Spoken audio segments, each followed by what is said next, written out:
জাতীয় vitamin A plus campaign ১ June ২০২৪-এর শুভ উদ্বোধন করেন ভারপ্রাপ্ত পৌর মেয়র আব্দুল আজাদ মণ্ডল বকুল। দিনাজপুর থেকে আমাদের প্রতিনিধি এস.এম. মাসুদ রানার ডেস্ক রিপোর্ট।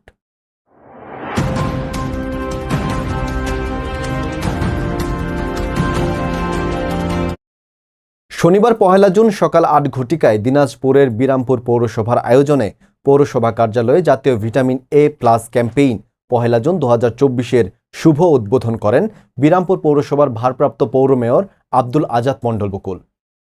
উদ্বোধন কার্যক্রমে উপস্থিত ছিলেন পৌরসভার ৩ নং ওয়ার্ড কাউন্সিলর প্রভাষক মোজাম্মেল হক, পৌরসভার ২ নং ওয়ার্ড কাউন্সিলর নূর আলম, ক্যাম্পেইনের সুপারভাইজার বিরামপুর পৌরসভার কম্পিউটার অপারেটর মোহাম্মদ জীবন, টিকাদান পৌরসভার কোহিনুর আক্তার মিতা সহ স্থানীয় সুদীজন, প্রিন্ট ও ইলেকট্রনিক মিডিয়ার সাংবাদিকবৃন্দ। ক্যাম্পেইনে সুপারভাইজার বিরামপুর পৌরসভার কম্পিউটার অপারেটর মোহাম্মদ জীবন জানান, বিরামপুর পৌরসভার মোট ঠিকাদার কেন্দ্রে ৩২টি এবং পৌরসভার কার্যালয়ে ১টি স্থায়ী কেন্দ্র।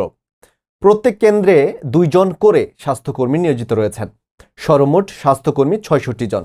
পৌরসভার মধ্যে ভিটামিন এ প্লাস ক্যাপসুল এর বাচ্চাদের টার্গেট করে সর্বমোট ৪,২৭৪ জন। সকাল ৮টা থেকে বিরামহীনভাবে চলবে বিকাল ৪টা পর্যন্ত।